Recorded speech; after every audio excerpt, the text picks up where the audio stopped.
ഞാൻ Robin Mathew. ഷെക്കേന world ടുഡേയിലേക്ക് ഏവർക്കും സ്വാഗതം. നിരവധി ഹമാസ് തീവ്രവാദികളെ വധിച്ച് ഇസ്രായേൽ സൈന്യം. കൊല്ലപ്പെട്ടവരിൽ ഒക്ടോബർ 7 ഭീകരാക്രമണവുമായി ബന്ധമുള്ള ഹമാസ് ഭീകരരും ഉൾപ്പെടുന്നുണ്ട്.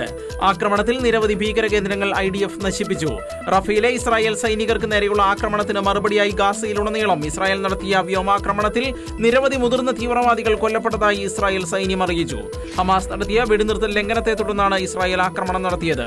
വെടിനിർത്തൽ ലംഘനത്തിന് മറുപടിയായി IDF നിരവധി ഭീകര കേന്ദ്രങ്ങൾ ആക്രമിച്ചു. ഭീകരരെയും ഭീകര അടിസ്ഥാന സൗകര്യങ്ങളെയും ലക്ഷ്യമിട്ടായിരുന്നു ആക്രമണം. ഷിംബറ്റ്, സൈനിക ഇന്റലിജൻസ് എന്നിവയുമായി സഹകരിച്ച് സദേൺ കമാൻഡിന്റെ നേതൃത്വത്തിലാണ് ആക്രമണം നടത്തിയത്. കൊല്ലപ്പെട്ടവരിൽ ഒക്ടോബർ 7 തെക്കൻ ഇസ്രായേലിൽ ഹമാസ് നടത്തിയ ഭീകരാക്രമണവുമായി ബന്ധമുള്ള മുതിർന്ന ഭീകര നേതാക്കളും ഉൾപ്പെടുന്നുണ്ട് എന്ന് സൈന്യം അറിയിച്ചു. നുക്ബ പ്ലാറ്റൂൺ കമാൻഡറായ മുഹമ്മദ് ഇസയും നുക്മ സെല്ലിന്റെ തലവനായ ഫവാസ് ഉവൈദയും ആക്രമണത്തിൽ കൊല്ലപ്പെട്ടു. ഒക്ടോബർ 7 ആക്രമണത്തിൽ പ്രധാനമായും ഉൾപ്പെട്ട ഒരു ഹമാസ് എലൈറ്റ് യൂണിറ്റാണ് നുക്ബ. കൊല്ലപ്പെട്ടവരിൽ ഒക്ടോബർ 7 തെക്കൻ ഇസ്രായേലിൽ ഹമാസ് നയിച്ച ആക്രമണവുമായി ബന്ധമുള്ള മുതിർന്ന വ്യക്തികളും ഉൾപ്പെടുന്നുവെന്ന് സൈന്യം അറിയിച്ചു. തെക്കൻ ഗാസയിൽ നടത്തിയ മറ്റൊരു ആക്രമണത്തിൽ വടക്കൻ ഖാൻ യൂനിസിലെ നുക്ബ കമാൻഡറായ ഹദി മഹർ മൂസ ഗുദ്രയെ വധിച്ചതായി IDF അറിയിച്ചു. ഹമാസിന്റെ വിവിധ ഭാഗങ്ങളിലുള്ള നിരവധി കമാൻഡ് ലെവൽ ഉദ്യോഗസ്ഥരെ ലക്ഷ്യമിട്ടതായും സൈന്യം അറിയിച്ചു. നിരീക്ഷണ പോസ്റ്റുകൾ, ആയുധ നിർമ്മാണ സൗകര്യങ്ങൾ, റോക്കറ്റ്, മോർട്ടാർ വിക്ഷേപണ സൈറ്റുകൾ, ഭൂഗർഭ തുരങ്കങ്ങൾ എന്നിവയായിരുന്നു മറ്റ് ലക്ഷ്യങ്ങൾ.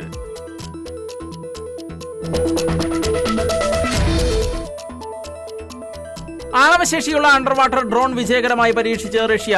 ആണവോർജ്ജത്തിൽ പ്രവർത്തിക്കുന്ന പൊസൈഡൺ ഡ്രോണിന്റെ പരീക്ഷണം വലിയ വിജയമായിരുന്നുവെന്ന് റഷ്യൻ പ്രസിഡന്റ് വ്ളാദിമിർ പുടിൻ അറിയിച്ചു. US പ്രസിഡന്റ് ഡൊണാൾഡ് ട്രംപിന്റെ മുന്നറിയിപ്പ് അവഗണിച്ചാണ് റഷ്യ ദിവസങ്ങൾക്കുള്ളിൽ രണ്ടാമതും ആണവശേഷിയുള്ള ആയുധം പരീക്ഷിച്ചത്. പൊസൈഡൺ എന്ന് പേരിട്ടിരിക്കുന്ന ഈ അണ്ടർ വാട്ടർ ഡ്രോണിന് ശത്രുക്കളുടെ റഡാറുകളെ കബളിപ്പിക്കാൻ സാധിക്കും. സമുദ്രങ്ങളുടെയും ഭൂകമ്പങ്ങളുടെയും പുരാതന ഗ്രീക്ക് ദേവനായി അറിയപ്പെടുന്ന പൊസൈഡണിന്റെ പേരാണ് മനുഷ്യ സാന്നിധ്യം ആവശ്യമില്ലാത്ത ഈ അണ്ടർ വാട്ടർ ഡ്രോണിന് റഷ്യ നൽകിയിരിക്കുന്നത്.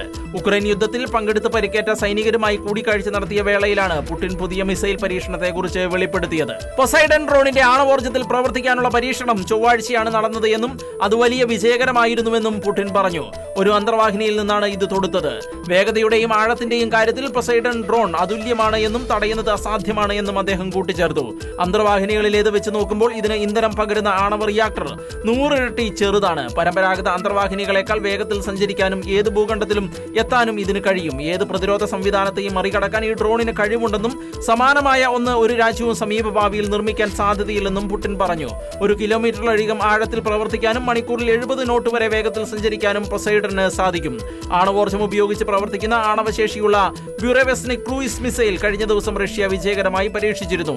ആണവോർജ്ജം ഉപയോഗിച്ച് പ്രവർത്തിക്കുന്നതിനാൽ ഈ മിസൈലിന് പരിധിയില്ലാത്ത ദൂരം പറക്കാൻ കഴിയുമെന്നാണ് റഷ്യയുടെ വാദം.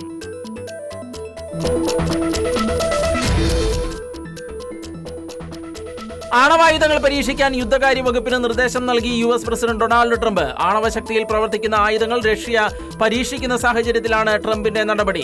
മറ്റു രാജ്യങ്ങളെക്കാൾ ആണവായുധങ്ങൾ അമേരിക്കയ്ക്കുണ്ട് എന്നും നടപടികൾ ഉടൻ ആരംഭിക്കുമെന്നും ട്രംപ് വ്യക്തമാക്കി.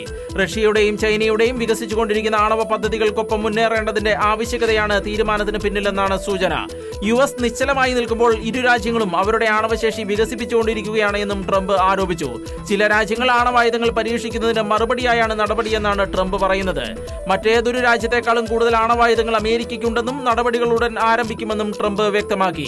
വർദ്ധിച്ചുവരുന്ന ആണവ മത്സരത്തിനിടയിലാണ് അമേരിക്കയുടെ ഈ പ്രഖ്യാപനം.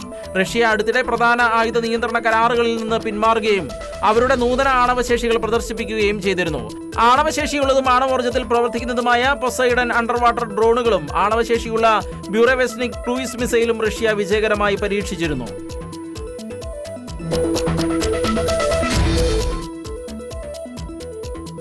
ദക്ഷിണ കൊറിയയിൽ നടന്ന ചൈനീസ് പ്രസിഡന്റ് ഷീ ജിൻപിങ്ങുമായുള്ള ചർച്ചകൾക്ക് ശേഷം അമേരിക്കയ്ക്ക് ചൈനയുമായി വളരെ വേഗം വ്യാപാര കരാറിൽ ഒപ്പുവെക്കാൻ കഴിയുമെന്ന് ഡൊണാൾഡ് ട്രംപ് പ്രഖ്യാപിച്ചു.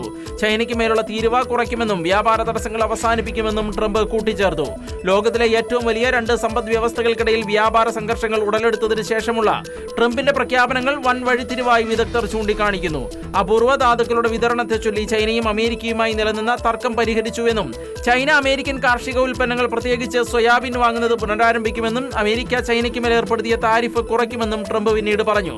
നിരവധി അമേരിക്കൻ പൗരന്മാരുടെ മരണങ്ങൾക്ക് കാരണമായ സിന്തറ്റിക് ഒപ്പിയോയിഡ് ഫെന്റലൈനിന്റെ ഉൽപാദനം തടയാൻ ശക്തമായ നടപടികൾ സ്വീകരിക്കുമെന്ന് ചൈനീസ് പ്രസിഡന്റ് സമ്മതിച്ചതായും പകരമായി US ഫെന്റലൈനുമായി ബന്ധപ്പെട്ട് താരിഫ് 20% നിന്ന് 10% കുറയ്ക്കുമെന്നും മൊത്തത്തിലുള്ള താരിഫ് 57% നിന്ന് 47% കുറയ്ക്കുമെന്നും കൂടിക്കാഴ്ച വലിയ വിജയകരമായിരുന്നുവെന്നും ട്രംപ് മാധ്യമപ്രവർത്തകരോട് പറഞ്ഞു.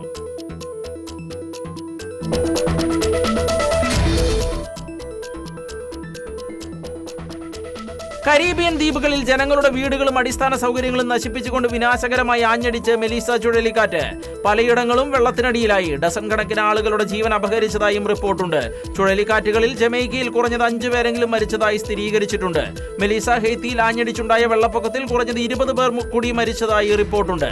ജമൈക്കയിൽ ആളുകൾ വൈദ്യുതി നഷ്ടപ്പെടുത്തുകയും അടിസ്ഥാന സൗകര്യങ്ങൾ ഇല്ലാതാവുകയും വീടിന്റെ മേൽക്കൂരകളിൽ കുടുങ്ങിക്കിടക്കുകയും ചെയ്യുകയാണ്.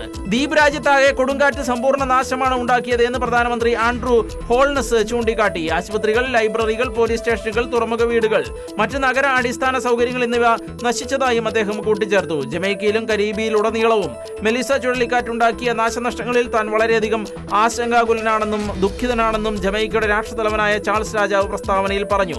ഈ ഏറ്റവും ഭീകരമായ കൊടുങ്കാറ്റുകൾ നമ്മെ ഓർമ്മിപ്പിക്കുന്നത് ഹൃദയഭേദകമായ ഈ ദുരന്തത്തിൽ ജീവിതവും ഉപജീവന മാർഗവും തകർന്ന എല്ലാവരുടെയും ക്ഷേമത്തിനായി പ്രകൃതിയുടെ സന്തുലിതാവസ്ഥയും ഐക്യവും പുനഃസ്ഥാപിക്കേണ്ടതിന്റെ വർദ്ധിച്ചുവരുന്ന അടിയന്തര ആവശ്യത്തെക്കുറിച്ചാണെന്നും അദ്ദേഹം പറഞ്ഞു.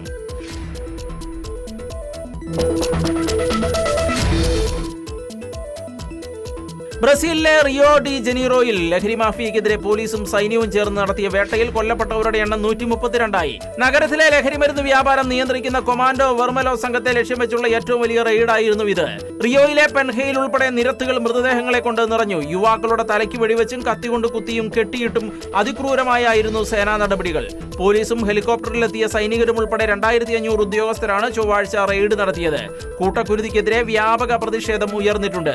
ഐക്യരാഷ്ട്രസഭയുടെ COP30 കാലാവസ്ഥ ഉച്ചകോടിയുമായി ബന്ധപ്പെട്ട C40 ആഗോള ഉച്ചകോടി, വില്യം രാജകുമാരൻ ആതിഥ്യം വഹിക്കുന്ന ഏതൻ ഷോട്ട് പുരസ്കാര ചടങ്ങ് എന്നിവയ്ക്ക് റിയോ ഡി ജനീറോ വേദിയാകാൻ ദിവസങ്ങൾ മാത്രം ശേഷിക്കെയാണ് നടപടി.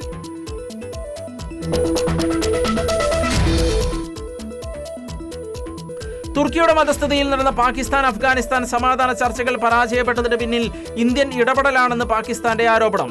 എന്നാൽ പാകിസ്ഥാന്റെ മണ്ണിൽ നിന്ന് US സൈന്യത്തിന് ഡ്രോൺ ആക്രമണങ്ങൾക്ക് അനുമതി നൽകിയ പാക് രഹസ്യ ഉടമ്പടിയാണ് ചർച്ചകൾ പരാജയപ്പെടാൻ കാരണമെന്ന് അഫ്ഗാൻ മാധ്യമങ്ങൾ റിപ്പോർട്ട് ചെയ്തു. പാകിസ്ഥാൻ തങ്ങളുടെ വ്യോമാതിർത്തി ലംഘിക്കുന്നതും വിദേശ ഡ്രോണുകൾക്ക് പറക്കാൻ അനുമതി നൽകുന്നതും അവസാനിപ്പിക്കണമെന്ന് ചർച്ചയിൽ അഫ്ഗാനിസ്ഥാൻ ആവശ്യപ്പെട്ടു. അതിർത്തിക്കപ്പുറത്ത് തെഹ്രീക്കെ താലിബാൻ ഉൾപ്പെടെയുള്ള പാകിസ്ഥാൻ വിരുദ്ധ ഭീകരവാദ ഗ്രൂപ്പുകൾ പ്രവർത്തിക്കുന്നത് തടയാമെന്നും അഫ്ഗാൻ വ്യക്തമാക്കി. ഡ്രോൺ ആക്രമണങ്ങൾക്ക് അനുമതി നൽകുന്ന കരാർ US-മായി ഉണ്ടെന്ന് ചർച്ചകളിൽ പാകിസ്ഥാൻ സമ്മതിച്ചുവെന്നും കരാർ ലംഘിക്കാൻ കഴിയില്ലെന്ന് വ്യക്തമാക്കിയെന്നും അഫ്ഗാനിസ്ഥാൻ മാധ്യമങ്ങൾ റിപ്പോർട്ട് ചെയ്തു. പാകിസ്ഥാനിലെ ഉന്നത നേതൃത്വത്തിൽ നിന്നുള്ള ഫോൺ കോളിന് ശേഷമാണ് ചർച്ചയിലെ നിലപാട് മാറ്റം ഉണ്ടായത് എന്നും മാധ്യമ വാർത്തകളിൽ പറയുന്നു.